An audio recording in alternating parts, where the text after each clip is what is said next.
महोदय, अपने देश में किसानों के महत्व को देखते हुए कृषि विभाग की मांगों पर इस सदन में बहस हो रही है। यह निर्णय सचमुच किसानों के महत्व को देखकर ही लिया गया है। किसानों के साथ कृषि विभाग की अहम भूमिका है।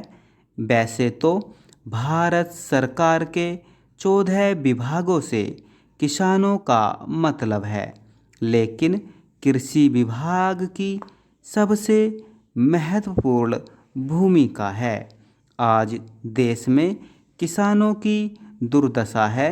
सभी माननीय सदस्यों ने चर्चा में भाग लेते हुए इस बारे में जो विचार प्रकट किए, इससे यह साबित होता है केरल के नारियल किसान भी पीड़ित हैं।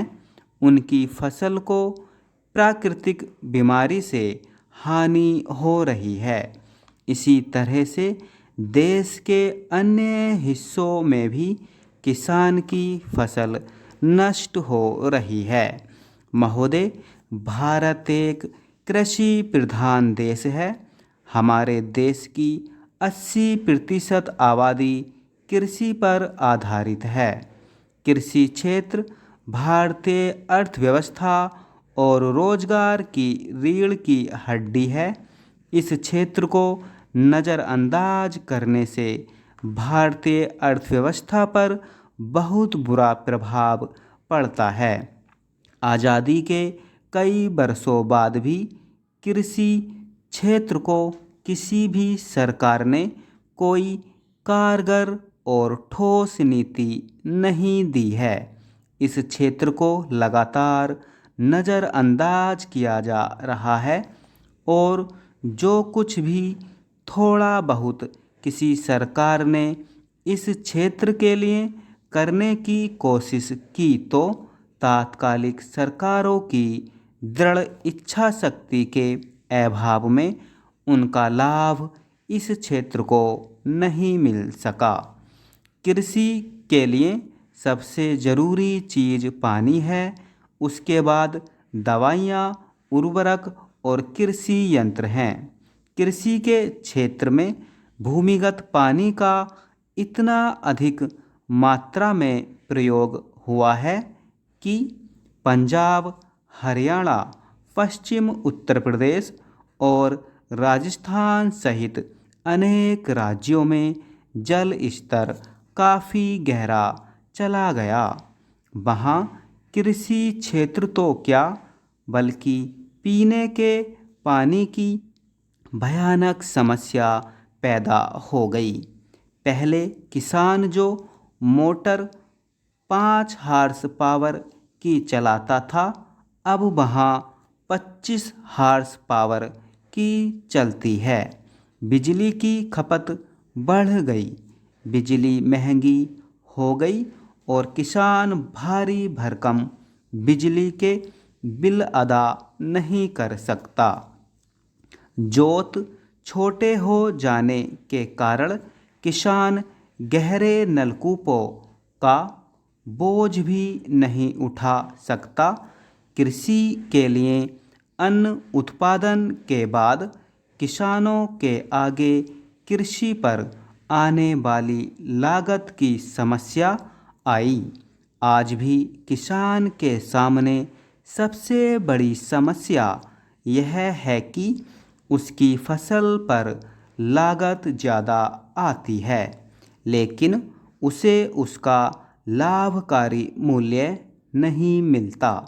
यदि केंद्रीय जल आयोग दृढ़ शक्ति के साथ इस समस्या का हल करना चाहे तो कोई मुश्किल काम नहीं है, क्योंकि हमारे देश के पास किसी भी देश से ज़्यादा प्राकृतिक संसाधन मौजूद हैं, लेकिन हम उनका पूरा तन्मयता के साथ दोहन नहीं कर रहे हैं। अकेले हिमाचल प्रदेश से हम 2500 मेगावाट पर बिजली पैदा कर सकते हैं, लेकिन अकेला राज्य इतनी बड़ी परियोजना को पूरा करने का खर्चा नहीं उठा सकता। लिहाजा सरकार को इस प्रकार की बड़ी परियोजना जो वर्षों से लंबित पड़ी है, उनको पूरा करने के लिए धन का प्रावधान करना चाहिए, ताकि किसान को सस्ती और ज़्यादा बिजली दी जा सके और आबादी की खरीद पावर बढ़ाई जा सके तथा अन्य छोटे और मझले उद्योग धंधों को फैल होने से बचाया जा सके। मेरा कहना है कि अकेले पंजाब, हरियाणा और राजस्थान में बरसाती पानी काफ़ी बेकार चला जाता है। यदि राजस्थान में कृत्रिम झील बनाकर नदियों पर तट बांध और बैराज बनाकर बरसाती पानी को रोका जाए तो पंजाब, हरियाणा, पश्चिम उत्तर प्रदेश, राजस्थान, गुजरात तथा एक दो और राज्यों की प्यासी भूमि की प्यास बुझाई जा सकती है। इसके लिए दृढ़ इच्छा शक्ति की ज़रूरत है।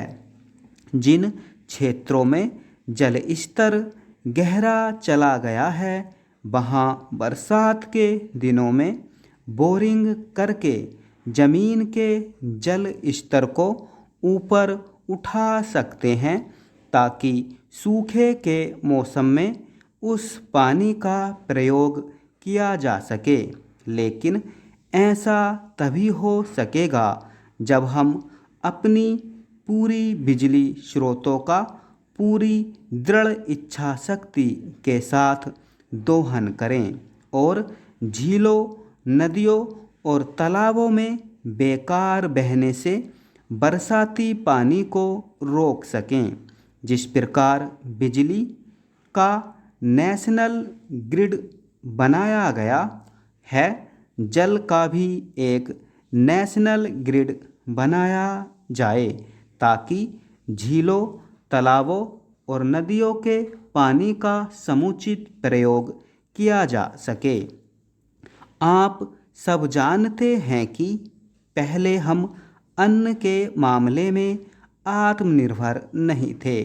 हमें विदेशों से अन्न की भीख मांगनी पड़ती थी, लेकिन भारत के किसानों, विशेष तौर पर पंजाब, हरियाणा, गुजरात व पश्चिम उत्तर प्रदेश के किसानों ने जी तोड़ मेहनत करके और मामूली से सरकारी सहयोग से इतना अन्न पैदा कर लिया कि आज लाखों टन अनाज देश के पास बफर स्टॉक के रूप में मौजूद है और देश के सामने अन्न भंडारण की समस्या पैदा हो गई है। अन्न भंडारण की समस्या से निपटने के लिए प्राइवेट और सरकारी सेक्टर में ज़्यादा से ज़्यादा गोदाम बनाने हेतु सरकार को धन का प्रावधान करना चाहिए और किसानों के हितों में करना होगा। स्टॉप। स्टूडेंट, यदि आपको इसी तरीके के और भी डिक्टेशन चाहिए तो आप हमारे Telegram channel shorthand with Vivek से जुड़ सकते हैं। वहाँ पर एक पेड बैच चल रहा है जो special SSC steno skill test 2025 के लिए कराया जा रहा है। तो आप वहाँ पर जाकर इस तरह के डिक्टेशन लिख सकते हैं और अपनी तैयारी को एक ऊंचे लेवल पर ले जा सकते हैं। चैनल का लिंक इस वीडियो के डिस्क्रिप्शन में मिल जाएगा, वहाँ पर जाएं और लिंक से रिक्वेस्ट सेंड करें। उसके बाद हम आपको कांटेक्ट करेंगे।